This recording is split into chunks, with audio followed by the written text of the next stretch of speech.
Desde San José, Costa Rica, esto es Noticias Repretel, edición meridiana.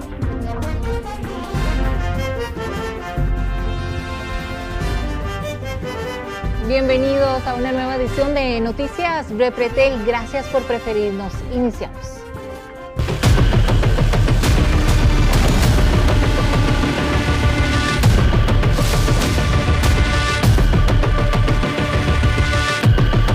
¿Y qué está pasando en la ruta 32? Lo cierto es que el plan del MOB es intervenir con explosivos una roca gigante en esta importante ruta para poder rehabilitar el paso que ya va a cumplir prácticamente una semana cerrado. Josué Vargas, usted nos tiene todo el detalle desde Turrialba. Adelante. Así es, Melissa, ya son prácticamente 90 horas desde que se decidió cerrar el sector montañoso de la Ruta 32 allá en el Surquí, y esto debido a la gran cantidad de fragmentos de roca, desprendimientos que han caído en las últimas horas. Sin embargo, ya llevamos varios días en donde la influencia del frente frío se alejó del país.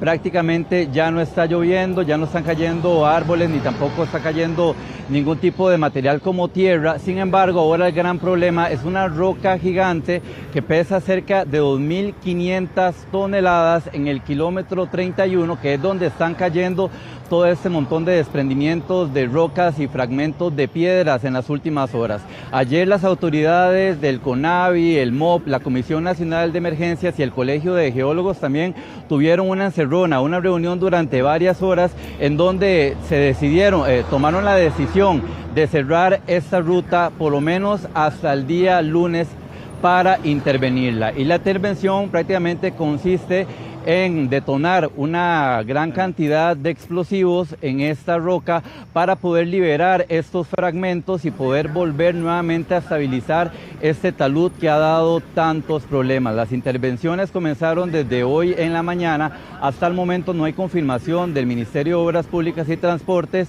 de si ya se ha detonado algún explosivo o se están haciendo valoraciones.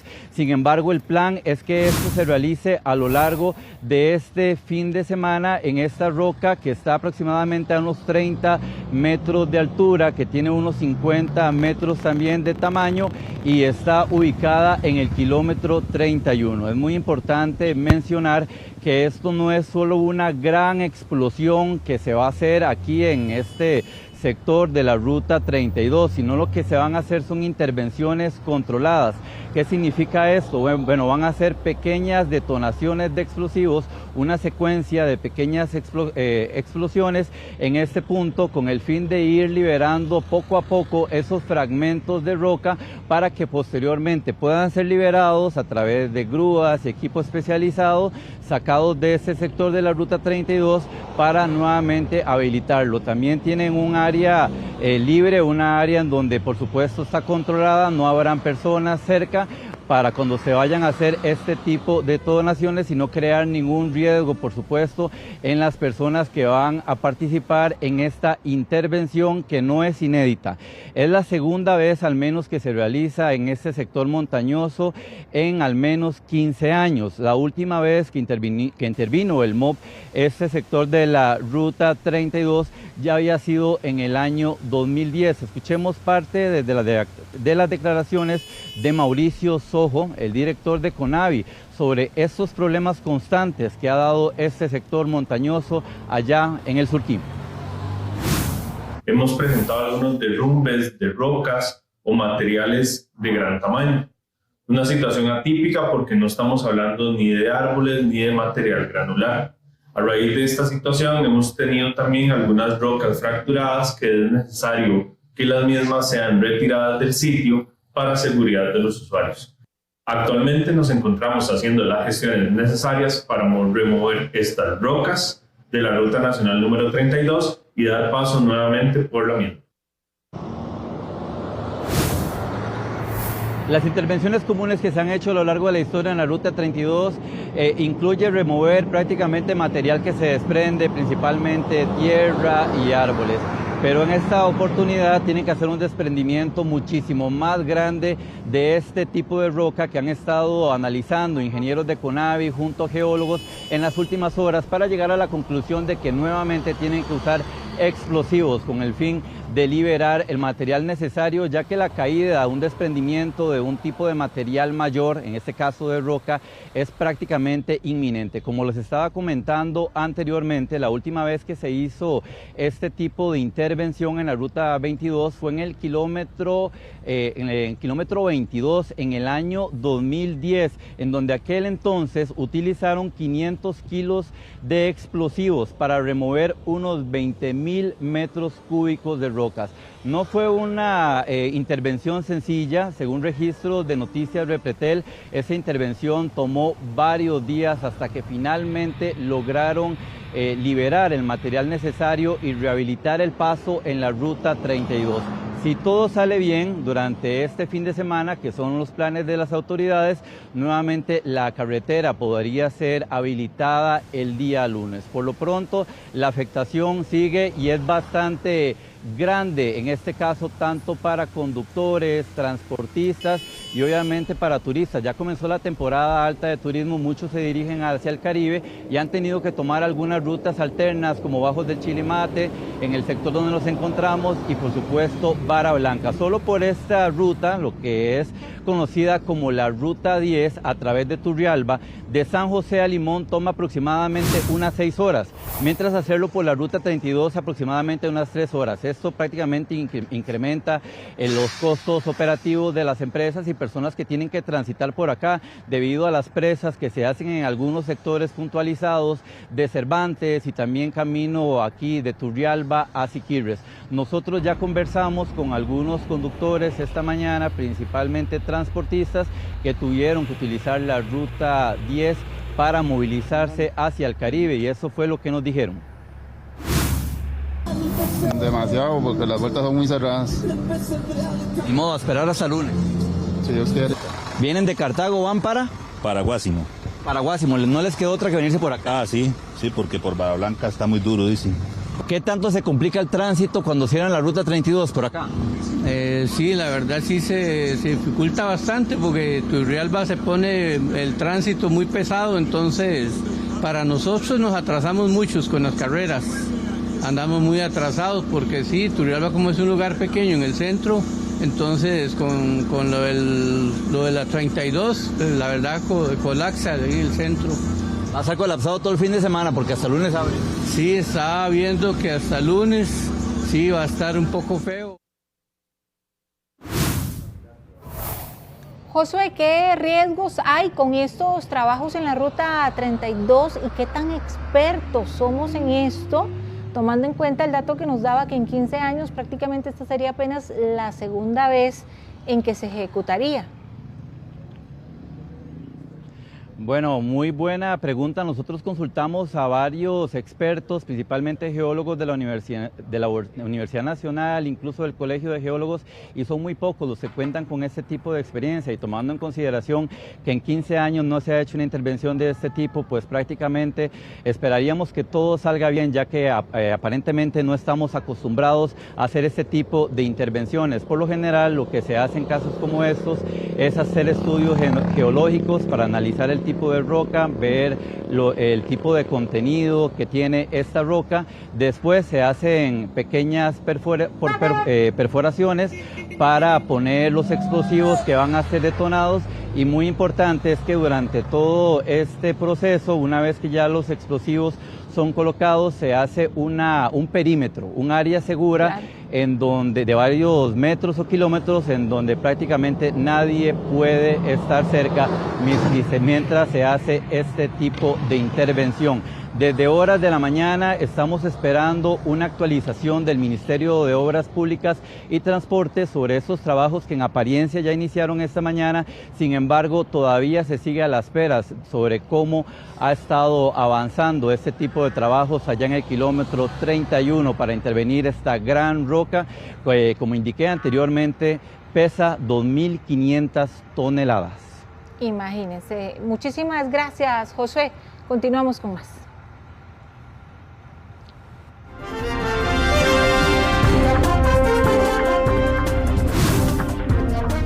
Pese a que no son los deudores, un sujeto constantemente amenaza a una familia en el barrio La California en San José.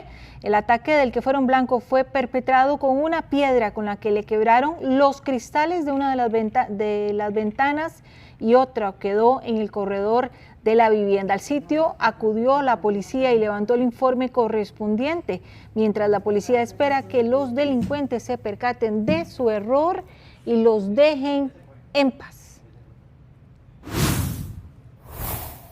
Y el temor a que atacara a un niño o bien a los animales de la granja de la casa, una familia acudió al SINAC para que se hicieran cargo de este felino. ¿Qué hace usted? Sale al patio y se encuentra esto en el árbol de su casa. Imagínense el susto. Bueno, al ser examinado, el felino se determinó que estaba en perfectas condiciones. Solo tenía algunas espinas, al parecer de puerco espín, al que intentó cazar. El animal fue llevado a un albergue para ser valorado, pues sorprendió lo dócil de su comportamiento ante la presencia de humanos. Posteriormente sería liberado. Esto ocurrió en Cariari de Pocosí. Y el próximo lunes, en horas de la mañana, el Tribunal Penal de Liberia dictará sentencia en contra de un médico del hospital de ese cantón, de apellidos Carmona Jaime, por el delito de femicidio en contra de su propia esposa Raquel Arroyo Aguilar, de profesión farmacéutica, esto el 15 de julio del 2020 en la Ciudad Blanca. Según la acusación de la Fiscalía, el doctor habría suministrado altas dosis de medicamentos a la mujer con el fin de quitarle la vida para luego apropiarse de una póliza de vida millonaria. Contra Carmona Jaime, el Ministerio Público solicitó 35 años de prisión. Y el Tribunal Penal de Cartago dictará sentencia esta tarde en contra de 4 hombres de apellidos Fernández, Cedeño, Castillo y Sanabria. Ellos son los sospechosos del violento asesinato utilizando un rifle de asalto AK-47 frente a la escuela Rescate de Ujarrás, esto en los llanos de Santa Lucía de Paraíso de Cartago. Un caso que por supuesto recordamos porque las imágenes fueron realmente impresionantes.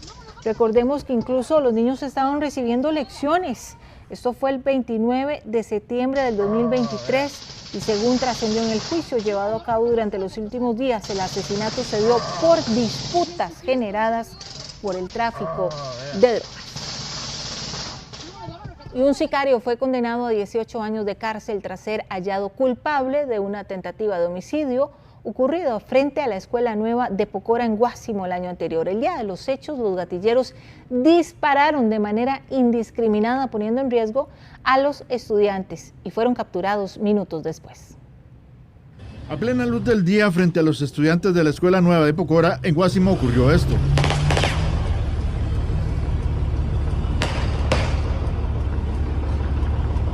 Así los sicarios intentaron acabar con la vida de un rival. Les importó poco que era la hora de la salida de los escolares el pasado 17 de septiembre del 2024. Ellos fueron capturados luego de que cayeron de la moto en la que se movilizaban. Uno de ellos, de apellido Rodríguez, fue sentenciado este viernes a 18 años de prisión. Además, le ampliaron la prisión preventiva por 6 meses más. Su compinche, de apellido Arrosemena, no pudo ser juzgado debido a que está con orden sanitaria de aislamiento por varicela. El ofendido hace un gesto donde él sí lo reconoce. ¿Por qué lo reconoce? Porque así lo hace ver usted en su declaración, en su momento. Dice que es una amistad suya, de que no son amigos, pero sí lo conoce hace un tiempo atrás, que muchas veces él le colaboraba a usted, haciéndole ride, le ayudaba con ropa, le ayudaba a usted con dinero cuando usted no tenía que comer. Usted así lo hace ver a través del debate oral y público, y de esta forma también en el anticipo el ofendido indica eso, de que en algún momento pues no somos amigos, pero sí nos conocemos, y a través de esa dinámica yo le ayudaba a él con comida, yo le ayudaba a él con ropa, lo colaboraba y una que otra ocasión le daba dinero.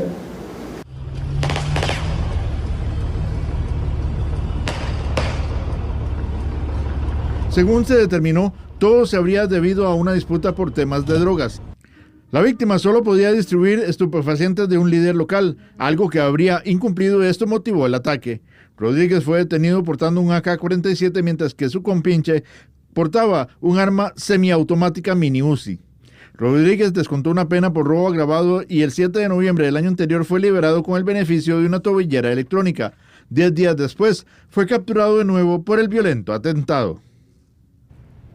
24 sospechosos de conformar el Cártel del Caribe estarán al menos un mes en la audiencia de medidas cautelares luego de su arresto. 5 de los detenidos quedaron en libertad. Los 24 sospechosos de conformar la supuesta organización desmantelada este martes por la Fiscalía y el OIJ mediante el operativo Traición pasarán un mes bajo arresto a espera de que finalice la audiencia de medidas cautelares. Trascendió que la Fiscalía en contra de la delincuencia organizada estará solicitando 1 año de prisión para los investigados. Por otro lado, el Ministerio Público también confirmó que a otras 5 personas que habían sido capturadas los dejaron en libertad luego de indagarlos, pues consideraron que la participación dentro del denominado Cartel del Caribe era menor. Una estructura muy fuerte, muy robusta y que eventualmente en el futuro podría constituirse alguna otra. Todavía las operaciones siguen activas en el sentido de que estamos tratando de localizar personas para detenerlas. Se trata de la operación más grande en contra del narcotráfico que se ha realizado en nuestro país, la cual dejó un decomiso millonario que, según la Fiscalía, alcanza más de 200 millones de colones en efectivo, así como 138 piezas de joyería de oro, 23 vehículos, 6 embarcaciones, 17 motores fuera de borda y 62 cabezas de ganado. Desde la cárcel, desde la privación de libertad, algunos grupos subsisten sus cabecillas y otros que más bien el que el cabecilla esté privado de libertad significa la desaparición del grupo y otro grupo toma ventaja. Las circunstancias nos lo dirán. Aquí me parece que por ser 2 extraditables los principales, es probable que el grupo fenezca y que algunos de sus aliados tomen el control o del todo fenezcan. Esto es un momento histórico muy importante para la criminalidad costarricense. Hoy en día el Ministerio de Justicia y la Reforma, y esto es un punto de atención, tiene a los principales cabecillas históricos del país privados de libertad. Se espera que la audiencia para conocer si impondrán medidas cautelares tome varias semanas, porque además de los 24 imputados, deben comparecer ante el juez un total de 17 abogados, así como 2 fiscales. Y la Fiscalía investiga el supuesto ofrecimiento que habría hecho el INAMO a las mujeres que presentaron denuncias en contra del director del OIJ.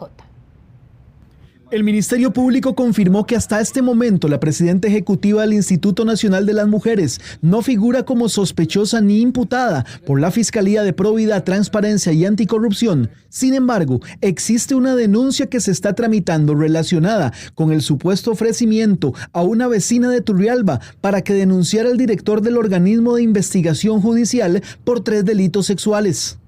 Pero yo nada más le voy a decir una cosa, usted es muy valiente. Esté preparada para que ante la posibilidad de que la Fiscalía y el OIJ le monten un showcito y le haga allanar la casa, quitarle el teléfono, etcétera, porque obviamente todo esto es para intimidar. Incluso la jerarca del INAMO deberá comparecer ante la Comisión de Ingreso y Gasto Público, debido a que el diputado Francisco Nicolás presentó una moción que fue votada de forma afirmativa por el resto de los legisladores. Quede clarísimo que en estos casos, como aplica para cualquier otro caso, cuando una mujer sufre violencia, el INAMO siguió los protocolos y la normativa estrictamente y de una forma totalmente responsable. Y realmente, señor presidente, quisiera referirme a todos los casos, con cada uno de los detalles, pero no lo voy a hacer porque no lo puedo hacer. Y vale la pena mencionar, señor presidente, que no lo hago por mí, lo hago por respeto a las denunciantes, lo hago porque ellas requieren seguridad en este momento, por ellas y sus familias, y no vamos a revelar ningún detalle. Contra el jefe de la Policía Judicial existen 4 denuncias. Una de ellas sería de la mujer turrialbeña que alegó haber sido tentada a hacerlo a cambio de los beneficios del Estado. Esa denuncia llegó a la Fiscalía mediante el sistema de gestión en línea del Poder Judicial. Además, los abogados de 3 de las 4 mujeres anunciaron que en los próximos días presentarán una quinta denuncia contra Zúñiga.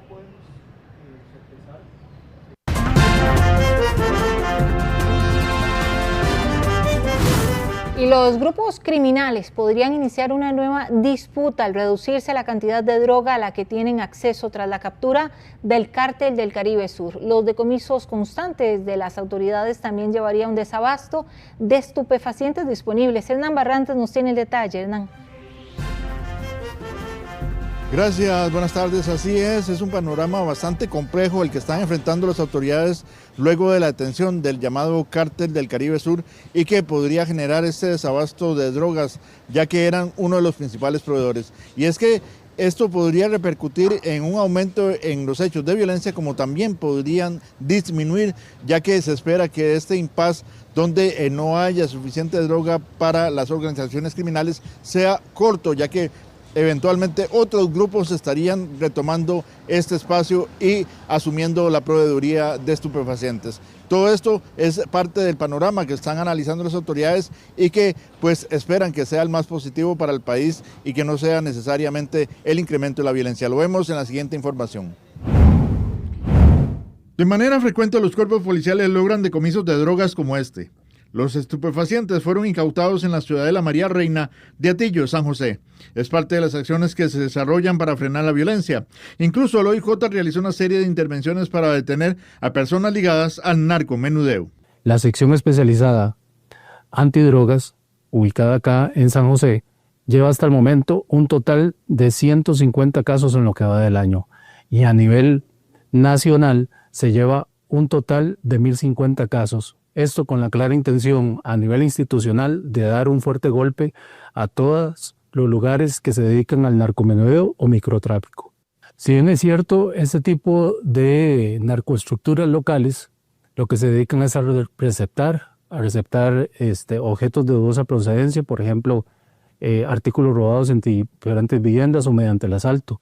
Y esto nos ayuda también a identificar esos focos de contaminación social que existen en las diferentes áreas del país.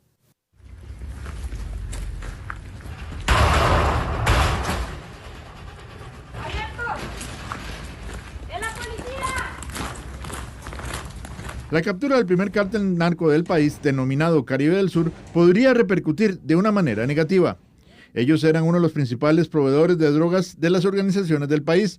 Al no estar este proveedor activo, habrá un desabastecimiento que llevaría a que los grupos narcos se enfrenten por tomar el control y para hacerse de las drogas disponibles. Y probablemente en algún momento va a haber algún desabastecimiento que va a ser superado con rapidez, porque van a haber otras personas, por ejemplo en Pacífico, que van a tratar de tomar alguna parte de Pacífico, lo que le mencioné de Caribe, y en algunos otros territorios, porque ellos abastecían a pocos y abastecían prácticamente toda la provincia de San José, Pacífico Central, zona sur en algún momento. Entonces esa resiliencia nos genera estar a la expectativa, volver a recomponer casos. El grupo también era proveedor de armas. Esto también llevaría a enfrentamientos por poseer las que haya disponibles en el mercado. Además del Cártel del Caribe del Sur, en el OIJ le siguen los pasos a otras 2 organizaciones de la provincia. De previo a todo esto empezamos a estudiar qué iba a ocurrir luego de que sacáramos y detuviéramos a estas personas. Tenemos visualizado un par de estructuras más en la provincia de Limón que podrían tratar de tomar territorio o podrían aliarse o generar alguna disputa entre ellos por el territorio y generar violencia. 29 de los detenidos por el caso traición permanecen en prisión mientras se determinan las medidas cautelares a imponer, y otros 5 fueron liberados sin ninguna restricción. Con más de 1.000 personas detenidas en lo que va del año, las autoridades han logrado reducir o frenar hasta cierto punto los hechos de violencia que han venido golpeando al país. Sin embargo, las cifras siguen siendo altas y se espera que a finalizar el año se ronde la cifra de 880 homicidios. Siguen los trabajos por parte de las autoridades con tal de frenar esta ola, así que estaremos pendientes del desarrollo de estos trabajos y cuáles son los resultados al finalizar el año.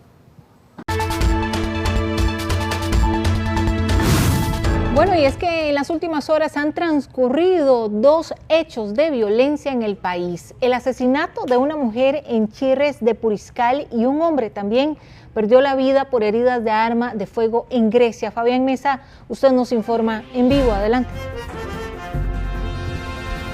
Melissa, vamos a traerles detalles primero de la situación que ocurrió en calle El Cementerio, Los Ángeles de Chirres de Puriscal, precisamente porque se trata de un acontecimiento, de un hecho de sangre bastante particular que necesita también pues mucho análisis e investigación por parte de los agentes del OIJ que ya están a cargo de la escena. ¿Qué fue lo que encuentra la policía? ¿Qué es lo que encuentran también los socorristas de la Cruz Roja costarricense? Bueno, lo que indican es que dentro de una vivienda encuentran a una mujer con un disparo en la espalda dentro de una habitación de la casa. La identifican las autoridades como Kimberly Agüero. Además de ello, tenemos que decir que habían 2 personas más heridas de arma de fuego. Una mujer que fue trasladada en un vehículo particular y también un hombre, pero que además tenía quemaduras. El hombre y esta segunda mujer no se han identificado porque evidentemente cuando llegaron las autoridades ya habían sido trasladadas a la clínica más cercana, que es precisamente la clínica de Parrita. Pese que eso estamos hablando de que es una comunidad de Puriscal, se encuentra muy cerca del Pacífico de nuestro país y por eso es que la llevan hasta la clínica de Parrita. Esta es la escena que en este momento las autoridades judiciales están investigando cómo fue que se dieron esos hechos, cuál fue la dinámica de los mismos, porque como les decimos, también la mujer aparece dentro de un colchón que estaba quemado y el hombre que estaba o que fue trasladado con quemaduras estaba en un sillón que también estaba quemado. Esos son los datos preliminares.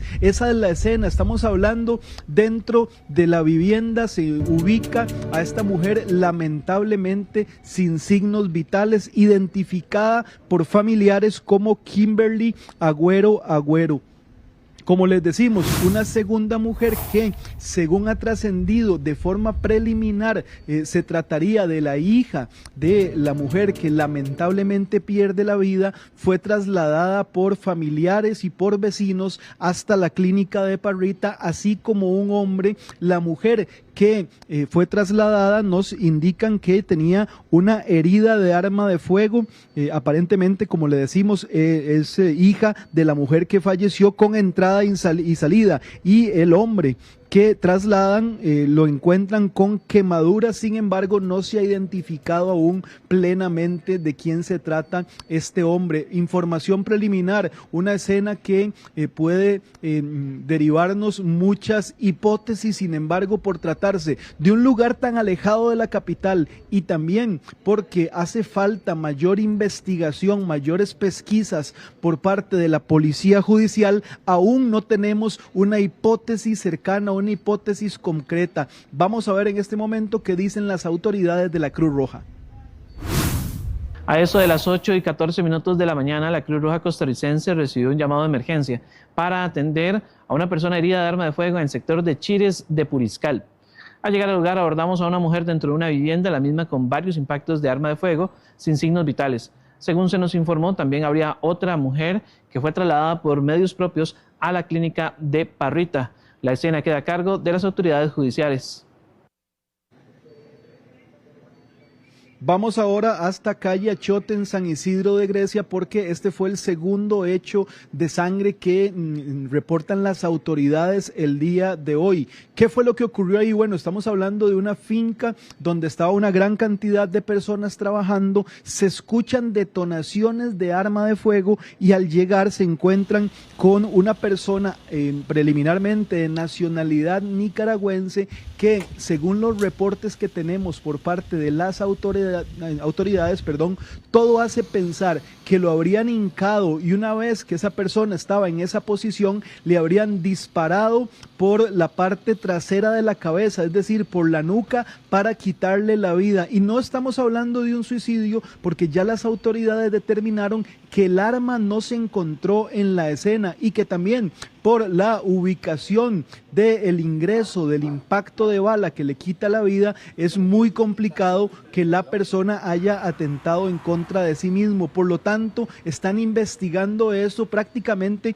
como una ejecución. Repetimos la dirección: calle Lachote, San Isidro de Grecia, muy cerca de un conocido restaurante de la zona. Este es el informe que tenemos. Podría tratarse de un caso de sicariato por la posición, sobre todo, de cómo encuentran el cuerpo, como si lo hubiesen hincado para posteriormente quitarle la vida disparándole por la parte trasera de la cabeza. Algo importante es que se trata de uno de los trabajadores de esa finca. Nos dicen las autoridades también que tenía 2 años de estar laborando para la persona que alquila el terreno de esa finca, y no se le conocía al menos ningún problema con las autoridades, con la policía, ni tenía rencillas con sus compañeros. Por eso estamos hablando de un caso también complejo de investigación que en estas primeras horas que se da a conocer la noticia, se trataría entonces de un homicidio, y así lo están investigando las autoridades.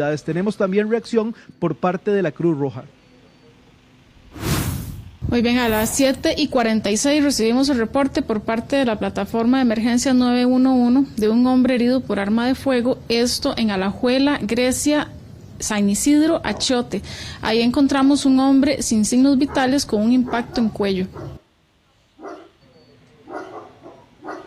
Puriscal y Grecia entonces son las dos localidades donde pues lamentablemente este viernes ocurren ya 2 homicidios. En Puriscal fallece, en Chires de Puriscal, una mujer, es trasladada a su hija al centro médico y hay un hombre con quemaduras. Además, dentro de la vivienda donde se ubica esta escena, como les indicábamos, pues hay signos de que también hubo fuego. Y también en el caso de Grecia, lo que todo hace entender a las autoridades de que se trató de un caso de asesinato en contra del trabajador de una finca de ese cantón de Alajuela. Vamos a estar muy atentos para confirmar las hipótesis que puedan surgir en relación con estos 2 nuevos hechos de violencia en nuestro país. Fabián, muchísimas gracias por la información. Y bueno, en otros temas, unas 1,000 familias no tienen el pago de licencias de cuidado desde agosto. Por su parte, la Caja destinará 2.700 millones de colones para el pago de estas licencias. Tracy Morales nos amplía. Tracy, adelante. Melissa, así es. Bueno, muy buenas tardes. Hay 1.200 familias que en este momento, recordemos, desde agosto no reciben la licencia que otorga la Caja, este subsidio a estas familias, porque la Caja se había quedado sin presupuesto. Bueno, hay muchísimas familias que en este momento están sufriendo por esa falta de pago. Les decía que desde el mes de agosto, sobre todo son familias que cuidan niños que están gravemente enfermos y también que cuidan pacientes que están en fase terminal. Esos presupuestos no se habían girado, no se les pagaba a estas personas desde el mes de agosto porque la Caja se había quedado sin presupuesto. Hasta ahí era un capítulo en esta historia con respecto al tema de los subsidios. Bueno, hoy se realizó una conferencia de prensa aquí en Zapote, en Casa Presidencial, que ya vamos a ampliarles un poquito en qué panorama está el tema de las licencias. Lo que quiero decirles es que la verdad que en este momento son familias que sufren. Es como que usted y yo fuéramos a trabajar y no tengamos ninguna remuneración y sigue corriendo el pago de alquiler, los recibos, los gastos de los servicios básicos. Y así hay historias muchísimas. Por ejemplo, hoy nos encontramos la historia de don Jorge, que tiene una bebé que está gravemente enferma, y nos decía don Jorge, tiene aproximadamente más de 2 meses de no recibir este subsidio. Y así hay un montón de familias que en este momento están esperando que la Caja gire esos recursos. Desde el 2 de septiembre y desde esa fecha, digamos, yo no he recibido el subsidio como tal. Ha hecho mucha falta la parte económica, puesto que hay que pagar recibos, hay que pagar casa. Tenemos otro niño de 4 años también, que depende de nosotros, por supuesto. Y los cuidados que mi hija requiere implica llevar las citas por lo menos 2 o 3 veces por semana al hospital de niños, citas particulares, digamos, por fuera, en privado. Y ha sido complicado realmente. Cuando yo fui a la Caja, a ver por qué nos estaban girando los fondos. Lo que me dicen es que los pagos se han hecho, pero que se reversaron por insuficiencia, digamos, en las cuentas bancarias propiamente. Entonces la gente piensa que estamos pidiendo una ayuda, que estamos pidiendo que el IMA nos dé. No, no es eso, es nuestra ley. Somos personas que estamos cotizando, somos asalariados. Es nuestra ley. Y llega un correo donde te dice, te sigues incapacitando, pero no te vamos a pagar. No hay. Y que la desesperación de ahorita, que si esto no se convoca, que si esto no se resuelve, vamos a perder todo lo que queda del año sin el dinero.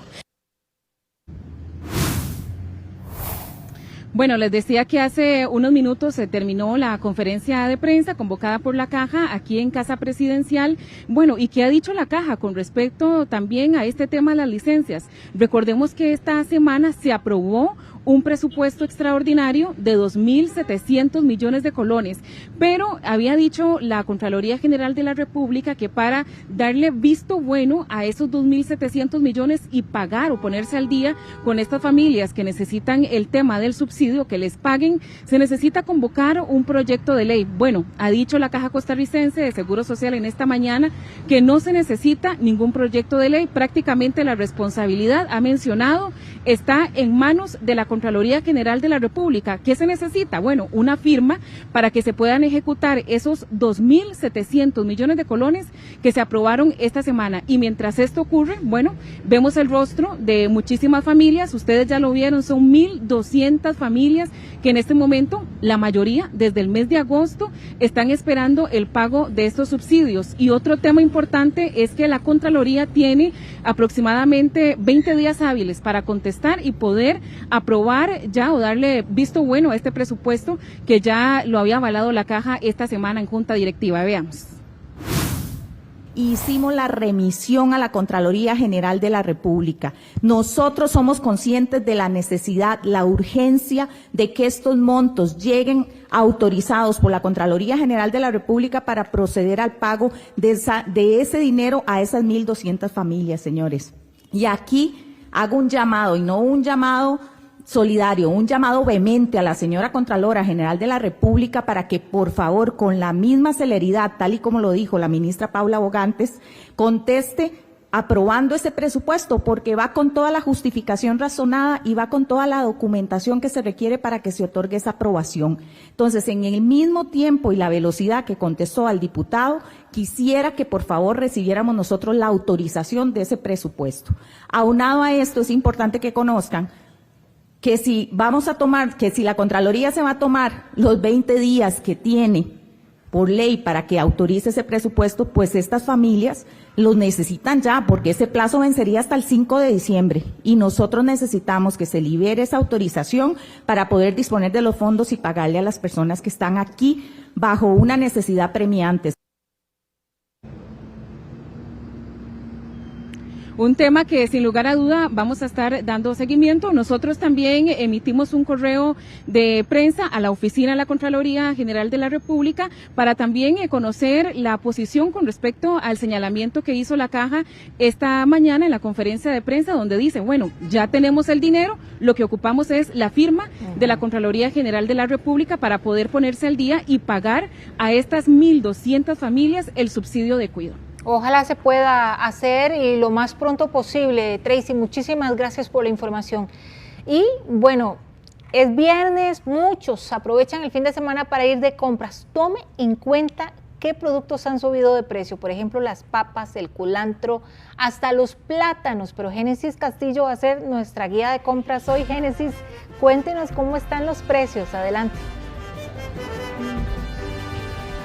Así es, Melissa, cada inicio de mes el Instituto Nacional de Estadística y Censos actualiza la inflación, que básicamente en palabras muy sencillas lo que nos dice es cuáles son aquellos alimentos que subieron o que bajaron de precio en el último mes. Y como bien lo mencionaba Melissa, voy a enseñarles un poquitito aquí cómo están los precios en la Feria del Agricultor, porque en el último mes sí se dieron algunos incrementos de precios, ha llovido muchísimo y por supuesto que esto también tiene un efecto en toda la producción nacional. Por ejemplo, hace unas semanas el kilo de papa estaba en unos 600, 700 colones y ya ahora las personas lo compran en el doble, es decir, a unos 1.200 colones el kilo, así que es importante que las familias costarricenses tomen en cuenta esos aumentos que se están presentando en algunos productos. Aparte de la papa, también se han presentado algunos incrementos en el precio del culantro, del plátano,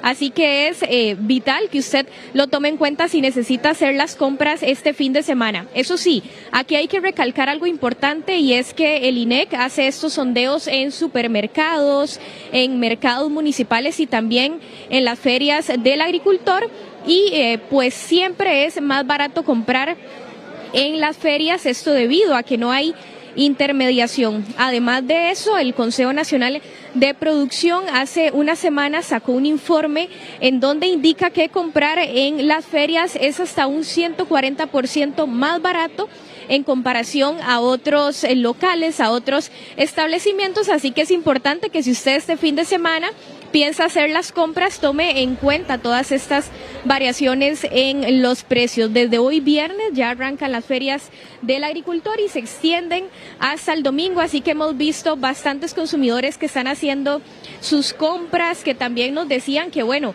hoy en día es de vital importancia hacer un presupuesto, esto debido a las variaciones en el costo de la vida, así que definitivamente bastante variedad aquí en la Feria del Agricultor, muchísimos tramos también para que las personas consulten dónde están los mejores precios y puedan hacer las compras de cara a este inicio de mes de noviembre. Y como bien le recalcaba, lo que nos dice el INEC es que en el último mes sí se han dado incrementos en el costo de la vida. Escuchemos parte de lo que dicen los consumidores. Los súper son más caros que la feria e incluso el mercado es más caro que la feria. ¿Y cómo vemos el costo de la vida, me decías?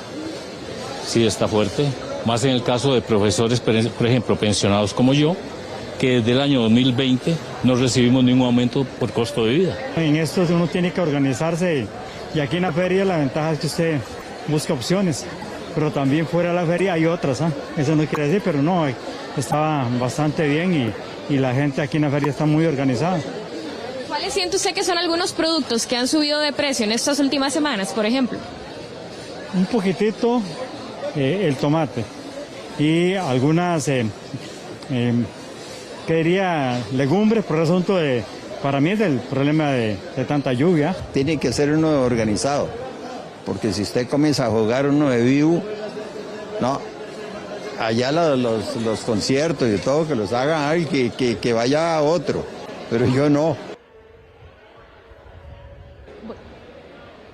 Bueno, y también vamos a repasar un poco de cuáles son esos incrementos que se han dado en el último mes, porque en el caso de la papa subió un 20% de precio, la sandía un 12,84% de precio, el culantro un 11,89% de precio y el plátano también está un 4,72% más caro. Esos son los datos que nos comparten desde el Instituto Nacional de Estadística y Censos y que justamente mes a mes hacen pues estas encuestas, estos sondeos para que el consumidor sepa cómo han variado en este caso los precios. Y vamos a conversar aquí con don Hugo, él es un productor de la zona de Orotina, porque él me decía que en estos momentos hay pues mucha afectación, inclusive muchas plagas, y esto ha generado que mucha cosecha también se afecte y los precios se incrementen al consumidor. ¿Cómo le va, don Hugo? Muy buenas tardes. Muy bien, usted, buenas tardes.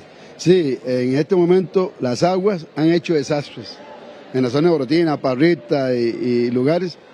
Desorden ha hecho en la papaya, el hongo blanco. Un momentico, Él nos va a enseñar un poquitito para que ustedes vean, aquí mi compañero Jorge Solano se va a acercar un poquitito para que ustedes vean la afectación, para que los consumidores lo tomen en cuenta. Todas estas plagas lo que hacen es dañar la cosecha y por ende al haber menos cosecha obviamente se dispara el precio. Sí, como la agarra el hongo en papayal es por exceso de agua. Y al tener eso, ya el papel casi que hay que cortarlo, no sirve. Ustedes, por ejemplo, ¿cómo han hecho, verdad? Porque sabemos que el consumidor siempre resiente, ¿verdad?, esos incrementos. ¿Cómo hacen ustedes también un poco para lidiar con estas variaciones? Ya, y los gastos y costos casi que se los come uno, digamos, porque no se puede subir la papaya, no se puede, ya, y si uno la vende a 1.000 el kilo, no se vende. Entonces hay que ponerle un precio ahí, aunque uno pierda, pero ya en otras sale uno más o menos. Veíamos inclusive hace unas semanas, hace unos meses, que usted nos decía que tenía mucha producción de sandía, de papaya y de mango, y ya eso ha ido bajando entonces. Sí, en este momento ya el papayal viejo ese, el agarró ese hongo, hay que cortarlo. Ahora tenemos un corte nuevo que ya hay que perseverar. Perfecto, escuchábamos a don Hugo, como bien lo recalcaba, él es productor de toda la zona de Orotina, así que definitivamente muchísima afectación que se ha presentado en las últimas semanas. Escuchemos parte de lo que dice el vocero del INEC de cómo han estado variando los precios de los alimentos. De los 289 bienes y servicios que conforman el índice, un 38% aumentaron de precio, un 43% bajaron de precio y 19% no presentaron variación con respecto al mes anterior.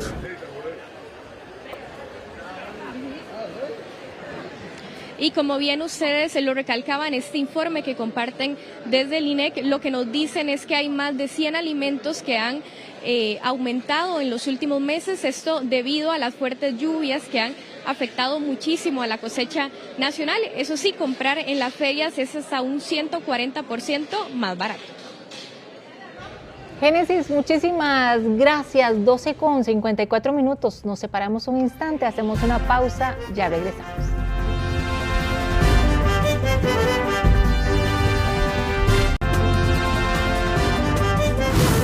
Venimos con información en vivo porque los conductores que viajan entre Montes de Oca y Sabanilla tienen un carril reversible desde este viernes para no toparse tanta presa. Laura Solórzano nos tiene los detalles. Laura, adelante. Bueno, sí, es que precisamente los conductores tienen que tener muchísima precaución ahora que hay carril reversible. Vea, no vamos a perder mucho tiempo para que ustedes puedan ver. Ahí, ya ahí lo tienen. Ve dónde están los rótulos, termina carril izquierdo reversible y en el otro lado inicia carril reversible. Ahí están los horarios. Es importante que el conductor sepa que de Sabanilla a la rotonda de Betania, el carril reversible inicia de 12 medianoche a 12 mediodía. Y en lo inverso sería de 12 mediodía a 12 medianoche. Entonces, para que la gente y los conductores lo tengan presente, incluso se colocaron otros dispositivos como un paso peatonal, un semáforo establecido en uno de los lugares en donde se complica bastante cruzar la calle. Y en este momento el tráfico, como ustedes lo pueden observar, es muy normal. El flujo es tranquilo, hay oficiales en el lugar desde temprano que están regulando y también mostrándole a las personas que ya hay 2 carriles, por ejemplo en esta parte, para que se ubiquen y pues por supuesto que si se van a encontrar uno de frente no tengan ningún problema. Entonces, conductor, tenga eso en cuenta, hay horarios específicos y es importante que ustedes también lo revisen cuando se van a acercar, incluso en los semáforos intermitentes que están también ahí colocados. Veamos la siguiente información. Con el fin de mejorar la movilidad y reducir el congestionamiento vial, se implementó un carril reversible en la Ruta Nacional 202 en el sector de Sabanilla de Montes de Oca. Tanto el CONAVI como la Dirección General de Ingeniería de Tránsito señalaron desde la rotonda de la Betania hasta el Cristo de Sabanilla como parte del proyecto. Nos hacemos el llamado al usuario para que se fije en la señalización, tanto los semáforos como la señalización vertical, y respete los horarios en el momento en que tiene que conducir sobre el carril del centro. ¿Colocaron otros dispositivos también? Se instaló un semáforo peatonal en el EVAI de Sabanilla y en la farmacia La Paulina se le implementó una fase peatonal, se pusieron los semáforos y botoneras que antes la gente cruzaba sin ningún respaldo del semáforo y ahora ya tiene el paso peatonal seguro. El carril reversible se extenderá desde la intersección del edificio de CONAVI hasta la entrada oeste de las instalaciones deportivas de la Universidad de Costa Rica y su horario de funcionamiento será sentido Sabanilla-San Pedro de 12 medianoche a 12 mediodía, sentido San Pedro-Sabanilla de 12 mediodía a 12 medianoche. Me parece muy bien porque viene uno prensado totalmente y no puede quedar para abajo solamente, como cuando vienen de Punta Arenas para acá en los domingos o así, perfectamente. Sí, se puede prestar para accidentes, pero en general me parece bueno porque para los que venimos en la U, a veces en Uber o en carro se hace mucha presa, entonces sí es como una ruta que se debe ver más. También se instaló un paso peatonal en la rotonda La Betania con el objetivo de facilitar el cruce de peatones en la zona y se efectuó la eliminación del giro izquierdo y del movimiento directo de la intersección calle La Cruz. Es un método para poder agilizar el tránsito, lo que es desde las 12 de la noche a 12 del día, lo que es la salida de lo que es el sector de San José, y de igual forma de 12 del día a 12 de la noche viceversa. Eso es un tema para poder agilizar las salidas y entradas del sector de Sabanilla. Además, se instaló un semáforo vehicular con fase peatonal en el área de salud del Carmen de Montes de Oca. Los oficiales permanecen aquí desde horas de la mañana para que el conductor sepa que hay 2 carriles ahora, y eso es dependiendo de las horas. Es importante que principalmente es en hora pico, 12 medianoche, 12 mediodía, de 12 mediodía a 12 medianoche, ya sea tanto los conductores que van hacia la rotonda o los que se dirigen de Montes de Oca hacia Sabanilla. Importante tenerlo presente porque es a partir de hoy.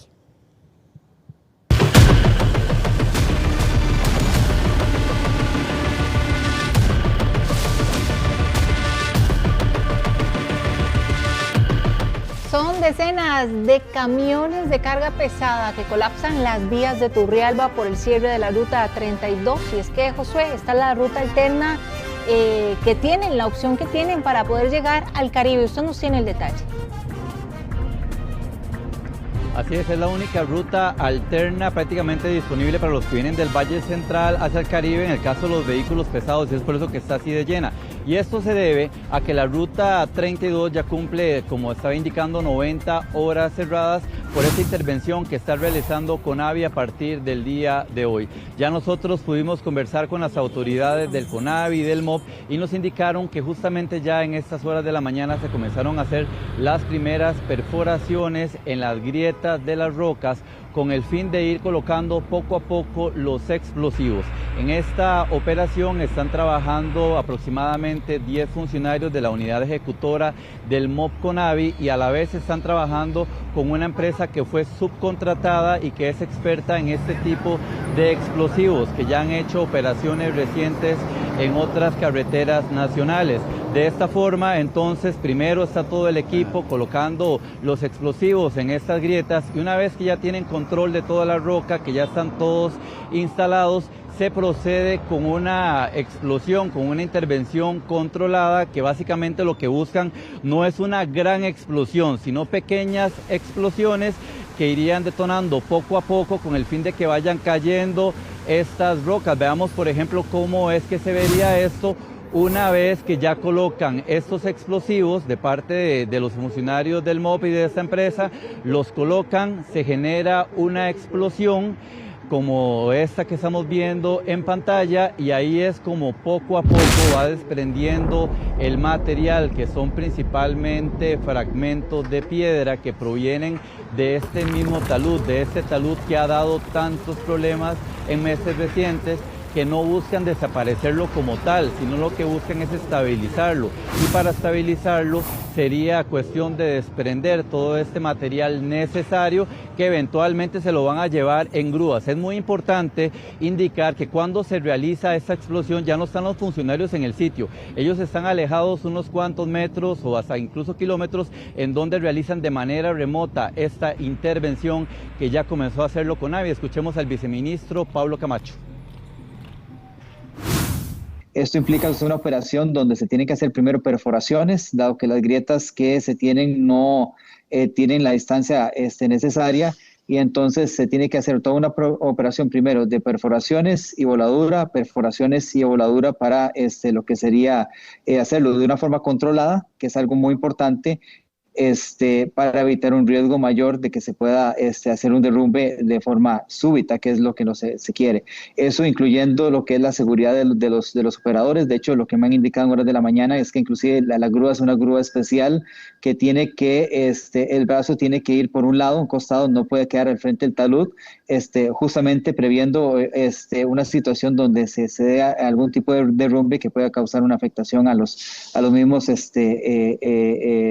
obreros que van a estar desarrollando esta labor. El congestionamiento vehicular a lo largo de la ruta 10, la principal ruta alterna, se intensificó a partir de horas de la tarde de este jueves, cuando dio la noticia al Ministerio de Obras Públicas y Transportes sobre el cierre por 4 días de esta ruta, y esto ha hecho que prácticamente se vuelva un parqueo, diferentes sectores. Aquí tenemos un conductor de taxi. Buenas, ¿qué tal? ¿Cómo están las presas aquí en Turrialba hoy? Bastante llenas, muy lleno todo. Bastante lleno, nos indicaba este conductor de taxi, y es que la afectación no solo para los camiones, para los vehículos pesados que por fuerza tienen que transitar por esta zona. Aquí vemos, por ejemplo, donde va pasando un camión con carga de bananos que probablemente viene de algún cantón del Caribe en donde se produce este tipo de fruta, allá por Limón, Siquirres y demás, que ya no pueden utilizar la ruta 32 esta semana y ahora por fuerza tienen que venirse por acá. Ya viene otro camión pesado pasando por este sector. Hemos visto también muchos vehículos con turistas. Buenas, ¿qué tal? ¿Cómo les va? ¿De dónde vienen ustedes? Muy bien, gracias. Somos de aquí de Turrialba, venimos del distrito de Tuís. Ah, muy bien. ¿Y cómo ve el congestionamiento vehicular hoy por acá? Bueno, nosotros viajamos todos los días al trabajo y lo que normalmente dura 25 minutos, duramos aproximadamente 1 hora. Cada vez que cierran la ruta 32, ¿cuál es la impresión de ustedes? Sufrimiento, porque sabemos que nos vamos a enfrentar a esto en la mañana, en la tarde, en la noche, eso es todo el día. Prácticamente, sí, ustedes tienen que, bueno, muchas gracias, que soportar con este tipo de presas que se intensifican con el cierre de esta ruta. El MOP siempre recomienda prácticamente las mismas carreteras a la hora de que se cierra la ruta 32. La otra sería Vara Blanca, en el caso de los que vienen del Valle Central, o también bajar por Ciudad Quesada.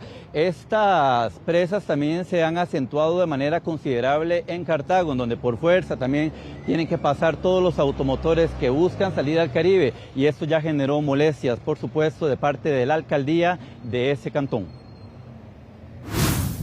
Bueno, los habitantes de la provincia de Cartago sufrimos constantemente de los cierres de la ruta 32. En realidad eso hace que una enorme cantidad de camiones de tipo pesado y de otros vehículos tengan que circular por vías desde Turrialba, algunas que no tienen la condición para poder canalizar el alto tránsito. Igual la ciudad de Cartago y algunas de nuestras ciudades más importantes, Paraíso, etcétera, están atravesadas por rutas nacionales. No hay una ruta, digámoslo, de circunvalación o una ruta especial para el tránsito pesado, lo cual colapsa obviamente la circulación y la movilidad en ciudades, en centros importantes, generando más complicaciones de las que ya hemos acumulado.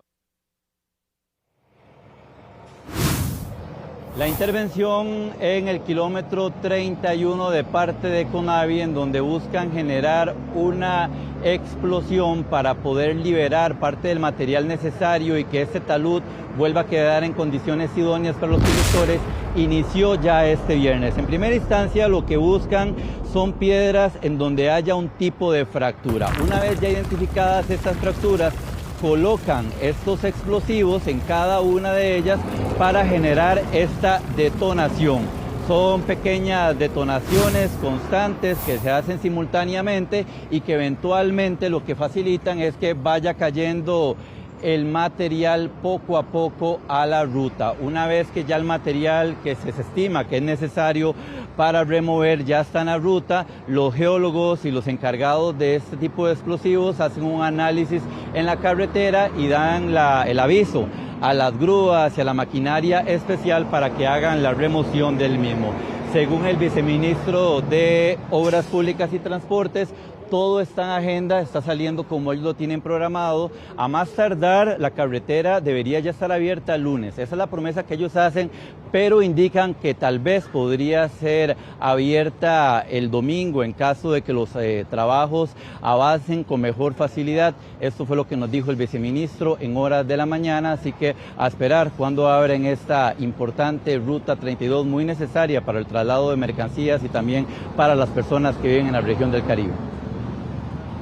Efectivamente, Josué, muchas gracias. Y la cancelación masiva de vuelos en Estados Unidos ya empieza a golpear el turismo costarricense, según las cámaras locales. Para ampliar sobre este tema, hacemos contacto con Rachel Matamoros. Rachel.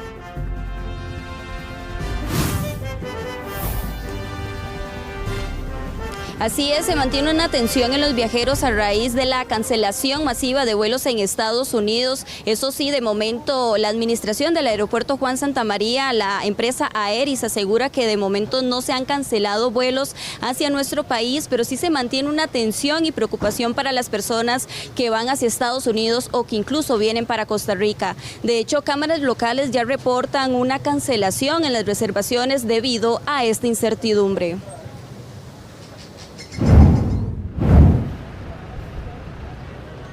El turismo costarricense ya comienza a ver efectos por una crisis ajena, pero con efectos directos por lo ocurrido en Estados Unidos. Actualmente el país norteamericano enfrenta una jornada caótica en sus principales aeropuertos, con más de 800 vuelos cancelados debido a la falta de controladores aéreos provocada por el cierre temporal del gobierno federal, que ya suma 38 días. Esta situación preocupa a los viajeros. Claro, es preocupante porque generalmente uno hace una planificación de todos los viajes y que le cancelen el viaje de último momento es algo que es preocupante. Bueno, es preocupante porque realmente nosotros hacemos paradas, abordajes ahí y eso implica perder dinero, tiempo o tal vez hay gente que se queda parada ahí y no tiene otra opción y realmente preocupa por el viajero, más que todo porque hay en las fechas, es bastante gente la que se mueve. De hecho, nosotros venimos llegando y no sabemos si nuestro vuelo está cancelado. Entonces, estamos realmente preocupados porque todo conlleva una inversión y una planificación, vacaciones y vamos a ver. Pero sí es una preocupación. La situación afecta alrededor de 40 aeropuertos, principalmente operaciones domésticas dentro del territorio estadounidense. Cámaras de turismo en Costa Rica ya reportan preocupación y una reducción de reservaciones ante la incertidumbre que enfrentan los viajeros para llegar al país. Estamos recibiendo reporte de turistas que están cancelando su viaje a Costa Rica, que tienen en estos días inmediatamente, en esta y la próxima semana, por la confusión que genera este tipo de información. Piensan que tal vez pueden ponerse en riesgo con alguna conexión o con algún vuelo y están cancelando su viaje a Costa Rica, o en el mejor de los casos lo están trasladando para temporada más adelante, diciembre o enero del próximo año. Las aerolíneas de Estados Unidos reducirán gradualmente sus vuelos, siguiendo las directrices de la Administración Federal de Aviación, por lo que han comenzado a este viernes con la eliminación del 4% de los vuelos, mismos que subirán hasta el 10% en los próximos días. Actualmente Aeris, administrador del Aeropuerto Internacional Juan Santamaría, confirmó que las operaciones se mantienen con normalidad y que por ahora no se han registrado cancelaciones ni modificaciones en los vuelos hacia Costa Rica. Bueno, y como veíamos, a este viernes hay una cancelación del 4% de los vuelos en Estados Unidos debido a este cierre del gobierno federal en Estados Unidos como tal. Sin embargo, se espera que haya todavía un 10% en la cancelación de vuelos hacia distintos puntos de los Estados Unidos y una situación que también podría repercutir en el turismo costarricense. Muchísimas gracias, Rachel. Y WhatsApp llega a los relojes inteligentes mientras la inteligencia artificial rompe las barreras del idioma para los lectores digitales.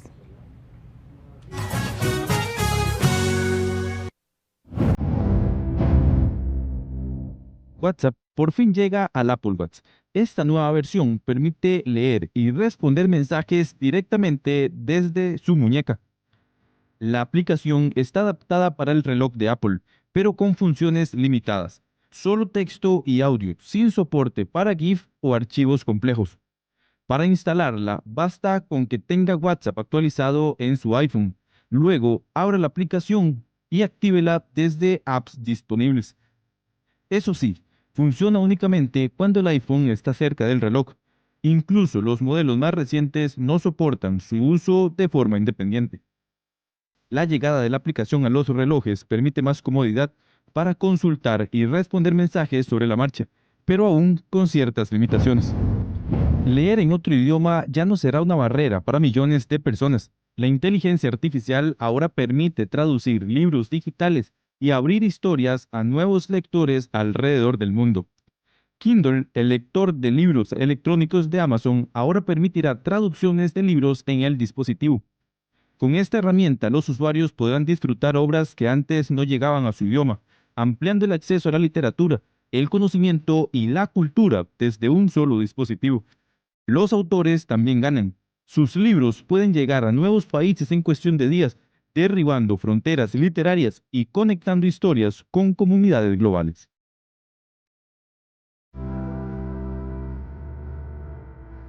Vamos a una pausa comercial, ya regresamos con más.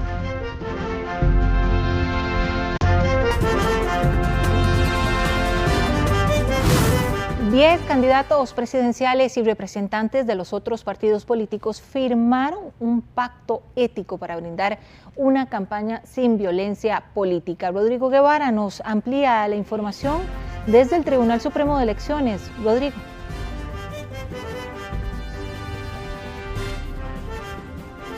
Un pacto que fue firmado hoy en el Día de la Democracia costarricense y en el cual asistieron 10 candidatos a la presidencia de la República y los representantes de los 10 partidos políticos que también estarán en esta contienda electoral que se realizará el próximo 1 de febrero. Una propuesta que fue realizada por jóvenes costarricenses y en los cuales le solicitan a los candidatos tener una campaña de altura. 31 jóvenes de diferentes fuerzas políticas crearon el pacto ético que reúne 25 compromisos para fortalecer la cultura democrática durante la campaña electoral. El documento fue firmado por 10 candidatos presidenciales de los partidos Unidad, Agenda Ciudadana, Liberación, Frente Amplio, Costa Rica Primero, Aquí Costa Rica Manda, Centro Democrático, Esperanza, Progreso y Unión Costarricense, además de 10 representantes de las otras fuerzas políticas en el auditorio del Tribunal Supremo de Elecciones. Incluye temas de ser transparentes, de tratarse con respeto, de no utilizar desinformación y tiene uno muy importante que es llamar a sus simpatizantes a que cumplan con el pacto también, y eso es un importante llamado no solo a los partidos sino al pueblo costarricense, que también nosotros tenemos que asumir esa responsabilidad. Costa Rica quiere una campaña limpia, respetuosa, basada en propuestas y no en ataques personales ni desinformación. El evento contó con la participación de la presidenta de la institución electoral, Eugenia Zamora, y los magistrados, quienes recibieron un respaldo del trabajo que realizan. Es un homenaje al Tribunal Supremo de Elecciones, al trabajo del tribunal, a que nosotros representamos precisamente la casa de todas las personas habitantes de la República, de todos los partidos políticos, y creo que hoy era muy significativo recordar eso, ¿verdad? Que es la casa de todos, la casa de la democracia. La actividad se realizó durante el Día de la Democracia costarricense, que recuerda a los ciudadanos que salieron con armas en 1889 para defender el proceso electoral de ese año. Durante la actividad estuvieron presentes miembros de la sociedad costarricense, además de madres de familia, quienes formaron parte y recibieron a estos jóvenes durante un fin de semana con el objetivo que se crearan estas 25 propuestas que fueron hoy plasmadas en un documento y firmadas por cada uno de los representantes de los partidos políticos. Muy bien, Rodrigo, muchísimas gracias. Y bueno, precisamente ayer salieron los resultados de la encuesta de la Universidad Nacional y hoy en Noticias Repretel, nuestro director junto a los analistas correspondientes va a desmenuzar bien esos datos. Don Randall, adelante con la información. Hola Melissa, ¿qué tal? Muy buenas tardes a usted, por supuesto, a toda nuestra audiencia. Y es que estamos justo en los meses en que todos estamos pendientes de las encuestas que salen, de cómo se mueve ese rompecabezas electoral. Ayer justamente, como lo adelantaba Melissa, hubo una encuesta hecha pública por la Universidad Nacional, una encuesta muy interesante, y yo le pedí hoy a don Sergio Araya, politólogo, y a don Alex Ibaja, que es analista político, que nos acompañaran un ratito en Noticias Repetel justamente para hablar de esa encuesta. Señores, muchísimas gracias por acompañarnos. De hecho, voy a antes de darle la palabra, voy a empezar pidiéndole al equipo de producción que por favor me muestre el gráfico de, le decimos nosotros, la carrera a caballos, de cómo van las intenciones de voto hacia 2026. Faltan prácticamente 2 meses y 23 días para las elecciones nacionales y estos son los datos que arrojó la encuesta. Van ganando por goleada los indecisos con un 52,4%. Luego va doña Laura Fernández de Pueblo Soberano con 28,1%, muy superior, por lo menos en esta encuesta, y la verdad en el resto de encuestas, a los otros candidatos presidenciales, pero no le da ese monto, por lo menos ese porcentaje para ganar en primera ronda. Álvaro Ramos de Liberación Nacional, que no logra pasar del 6%. Si esto se construye en votos, prácticamente son los mismos de los que votaron por él en la Convención de Liberación Nacional. Ariel Robles del Frente Amplio, que tiene 2.9%. Claudia Dobles de Coalición Agenda con 2.3%. Después viene el voto nulo o blanco con 2%, y ahí sigue la lista, ya se las vamos a mostrar en pantalla, con candidatos que tienen menos intención de votos que los votos blancos. Es decir, perderían contra una papeleta en blanco si las elecciones fueran hoy. Juan Carlos Hidalgo del Partido Unidad Social Cristiana, Natalia Díaz de Unidos Podemos con 0.7%, Fabricio Alvarado de Nueva República con 0.6%, Luz María Alpizar del Partido de Gobierno 0.4% y Luis Amador de Integración Nacional 0.3%. Don Sergio Araya, bienvenido. Sergio, buenas tardes. ¿Qué te deja esta encuesta, esta medición de intención de voto? Sí, buenas tardes, Randall, don Alex, y por supuesto a la gente que sigue esta transmisión. Bueno, es un estudio que tiene bastantes similitudes con el del CIEP con respecto a 2 elementos que ya mencionaba Randall. Primero, que los que siguen ganando son los indecisos, ¿verdad? Y antes me echo un poquito para atrás, este estudio señala a hoy que hay alrededor de 6 de cada 10 costarricenses que dicen que sí están dispuestos a acudir a las urnas. Es un tema interesante porque sabemos que al final podría variar dependiendo de cómo evolucione la dinámica de esta campaña. Pero sí, dentro de los que señalan que están dispuestos a acudir a las urnas, evidentemente sigue habiendo un alto porcentaje de personas que todavía no tienen decidido qué hacer el día de la elección. Es muy consecuente con lo que hemos observado en procesos electorales anteriores, donde la volatilidad se ha caracterizado por ser el elemento, digamos, protagonista del proceso. Más allá de eso, obviamente, pues sí, tenemos que la candidata del oficialismo, ahora sí ya podemos llamarla de un partido político concreto, Pueblo Soberano, mantiene un nivel de apoyo importante con respecto a sus adversarios, pero que también, si uno lo nota, pareciera, ¿verdad?, que responde al grupo, digamos, que desde varios estudios para atrás ha venido señalando que tiene una especial inclinación hacia el oficialismo. Inclusive en el del CIEP es un poquito más bajo, pero por el margen de error prácticamente serían cifras similares.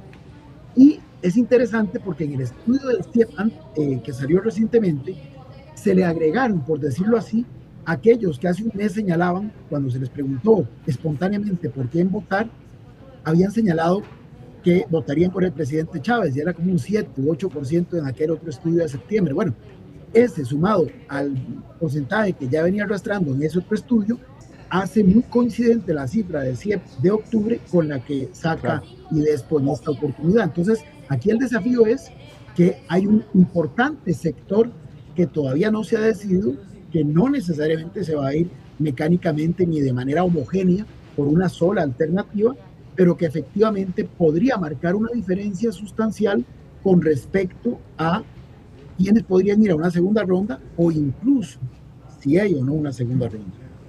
Sí, de hecho es un proceso muy interesante, don Alex, porque las campañas políticas, igual que todo en la vida, lleva un proceso. O sea, es decir, uno no puede pretender, por lo menos no lo pretendería yo, ir de una vez de primero en las encuestas en el arranque y dar por ganada, digamos, la contienda. Pareciera que los chavistas, es decir, la gente que ama realmente al presidente Chávez, está del lado de doña Laura Fernández, y que la gente que no le gusta el presidente Chávez está difuminada en varios candidatos, y eso nos abre aún el desafío entonces de que alguno de los otros candidatos que no sea Laura Fernández intente por sobre todas las cosas no ganarle a Laura Fernández ahora, sino colarse, don Alex, en la segunda ronda. ¿Cómo lo ve usted? Coincido con las apreciaciones realizadas. El gran protagonista, luego de 36 días de haber iniciado formalmente la campaña para las elecciones nacionales del 1 de febrero del 2026, son los indecisos. Es decir, en todas las encuestas que se han liberado en el mes de octubre y en lo que va los 7 meses de noviembre, los indecisos representan el 50%, o por encimita o por debajo del 50%. Es decir, todavía las campañas no han logrado reducir ese porcentaje de indecisos. Ese porcentaje de indecisos, a hoy 7 de noviembre, produce incertidumbre. Hoy no podemos saber si las elecciones se van a definir en primera ronda o en segunda ronda. Difícil distinguir cuál va a ser la conformación de la Asamblea Legislativa. Y más aún, cuánto va a ser el abstencionismo. Esos indecisos pueden decidir votar por una de las 20 alternativas o pueden decidir sumarse a los que no van a votar.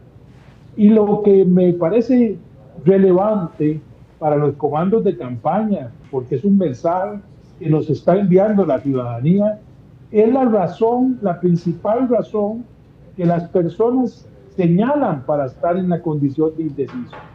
El 61% de las personas que no han tomado decisión por quién votar dicen que les hace falta información para elegir. Ahí hay una gran tarea. 60% de los indecisos, 61% para ser preciso, no conoce, no se ha conectado con ninguna de las propuestas de las 20 alternativas. Así que hay un gran reto. No es muy distinto a lo que presenciamos hace 4 años. Los actores sí han intercambiado posiciones, pero en este momento el gran reto de todos es lograr conectar con los indecisos, especialmente, como lo señala esta investigación, en lo referente a sus propuestas. Don Alex, para usted, ¿cuán fundamental es para Laura Fernández ganar en primera ronda? Es muy relevante para ella evitar la segunda ronda. Es más fácil para ella, entendería, ganar en primera ronda que en segunda ronda, don Alex. Yo diría que hay 2 campañas. Hay 19 partidos buscando segunda ronda y un partido evitándola. Eso es, digamos, lo que yo leo hoy, ¿verdad? Y en ese contexto, si el proyecto de continuidad del presidente Chávez Robles, que lo representa la candidata Laura Fernández, requiere de ampliar su presencia en la Asamblea Legislativa, es indispensable para lograr eso, evitar la segunda ronda. Por el contrario, quienes quieren que haya equilibrio van a buscar, a como dé lugar, que se produzca la segunda ronda. Con los datos que hay hoy, a pesar de la incertidumbre, pareciera, si los comparamos con los datos de octubre, de antes de las elecciones de las últimas 3 campañas, se está configurando un parlamento multipartidista. Ahora, ¿qué es lo que está en juego? En el caso del Partido Pueblo Soberano, ser la bancada de mayor número de un parlamento multipartidista. Don Sergio, a mí me llama la atención el caso de Álvaro Ramos, porque efectivamente si uno ve la campaña interna de Liberación Nacional, la cantidad de gente que votó por él, va a estos datos, los transforma en votos, más bien le baja. O sea, es decir, don Álvaro pareciera que no ha logrado captar un solo voto y en lugar de eso ha ahuyentado votos dentro de Liberación Nacional. Sergio, ¿qué te parece? Sí, coincido, Randall. Realmente de los candidatos liberacionistas, inclusive el que no logró llegar ni a segunda ronda en el 2018, a estas alturas de un proceso electoral no registraba un nivel de apoyo tan bajo. Inclusive hace 4 años el señor Figueres era el que ostentaba lo que hoy, digamos, asume la señora Fernández. Y efectivamente, igual que como decía Alex, la prioridad del señor Figueres era tratar de ganar en primera ronda, pues en segunda ronda era muy poco probable que lo lograra, como finalmente ocurrió. Pero en este caso específico pareciera que la figura del señor Ramos todavía no logra, digamos, generar interés. Y ojo, ¿qué desafío tienen? Por algo probablemente hubo un viraje, un reordenamiento en su estructura de campaña el día de ayer, porque hoy por hoy ni siquiera ese voto duro que caracterizó a Liberación Nacional y que le ha permitido a nivel legislativo mantener presencia importante en todos estos congresos, aunque no haya ganado la presidencia de la República, tampoco está garantizándole el respaldo al señor Ramos. Y como bien señalaba Randall, por el otro lado, más bien él no logra incrementar con su discurso de renovación, con su discurso de transformación, a gente que esté fuera de Liberación Nacional. Entonces tiene el desafío de que ha perdido gente, pero la que ha ganado, pero no ha ganado nada que pueda de alguna forma subsanar a los que se han ido. Y para intentar aprovecharlo lo más que pueda, Sergio, ¿qué les parece, qué te parece a vos Ariel Robles y Claudia Dobles en esa lista de 4 punteros, pero muy por debajo de doña Laura? Bueno, es un tema interesante, ¿verdad? Vamos a ver, doña Claudia Dobles puede representar en este momento, en el espectro, digamos, ideológico, a un segmento del electorado que probablemente muchos de los que están compitiendo no tienen capacidad de representar de forma efectiva. Pareciera que iba a ser el Frente Amplio el que se iba a encargar de esto, pero la figura de la señora Dobles, que recordemos va con doble postulación, parece levantar un poco la aguja, por lo menos para posicionarla en esa, digamos, contienda propia que tiene con el otro partido de corte progresista, que es Frente Amplio, como la que podría de alguna forma marcar la diferencia y aglutinar a ese segmento del electorado que hoy se encuentra de alguna forma huérfano. Pónganme por favor en pantalla la tabla del no descenso. La parte de abajo de la tabla de posiciones de candidatos a la presidencia de la República, don Alex, porque hay un par de cosas que me llaman la atención ahí. Juan Carlos Hidalgo, candidato presidencial, bien que mal, de un partido histórico que tiene una importante fracción legislativa, y por supuesto Fabricio Alvarado, que aglutinó a la mitad de Costa Rica en las elecciones de 2018 y tuvo una importante cantidad de votos en 2022. ¿Qué le parecen estos dos casos en esa tabla del no descenso, don Alex? Es un verdadero reto para el Partido Nueva República con la candidatura de don Fabricio Alvarado, y para el Partido Unidad Social Cristiana con la candidatura de don Juan Carlos Hidalgo. Es un verdadero reto de corto plazo. Creo yo que antes de que de los candidatos den el mensaje de Navidad, deben posicionarse nuevamente como opciones con posibilidades de ir a una segunda ronda. Recuerdo que si vamos a los datos de hace 4 años, estaban en esa condición. Tenían un tamaño mayor al que tienen hoy. De hecho, si lo recordamos bien, la candidata del partido Unidad Social Cristiana, doña Linet Saborío, a estas alturas, a inicios de noviembre del año 2021, estaba en el segundo lugar y no tan distante de quien ocupaba el primer lugar. Y no muy separado del segundo lugar, estaba en tercer lugar don Fabricio. Tienen que hacer ajustes. El primer mes de campaña oficial genera cambios. Ya lo vimos, lo estamos viendo en Liberación Nacional. Y veremos ajustes. Veremos ajustes en si lo puede ver de alguna forma, don Randall. Veremos ajustes en el top 5, en el top 6. Inclusive veremos ajustes en quién encabeza en las encuestas para ver si se consolida y ya no deja dudas.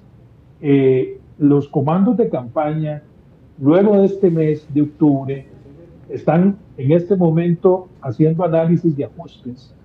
Hay personas que deben ser más ajustes más fuertes y otras afinar el resultado de su campaña de octubre. Nos quedan unos cuantos minutos de entrevista y justo antes de conversar con ustedes, les estábamos mostrando una noticia sobre un pacto ético que firmaron 10 de 20 candidatos a la presidencia. Y además que le dieron un reconocimiento al Tribunal Supremo de Elecciones. Pongamos por favor el detalle, en la primera pantalla de la confianza de los costarricenses.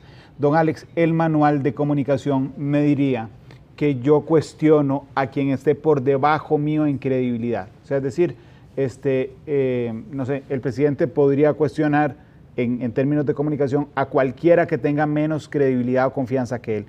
Pero en las últimas semanas se fue a cuestionar a quien está por encima de él en credibilidad. Ahí vienen las 6 primeras instituciones con mayor confianza.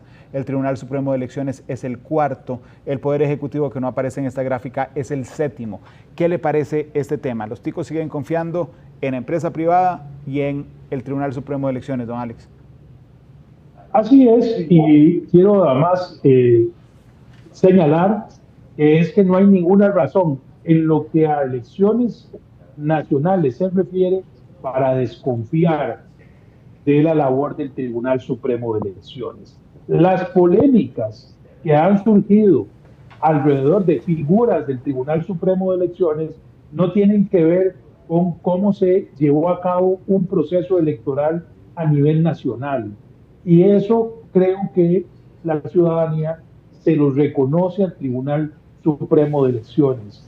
Le están reconociendo que es un muy buen conductor de las elecciones nacionales, tanto a nivel municipal como a nivel presidencial y legislativo.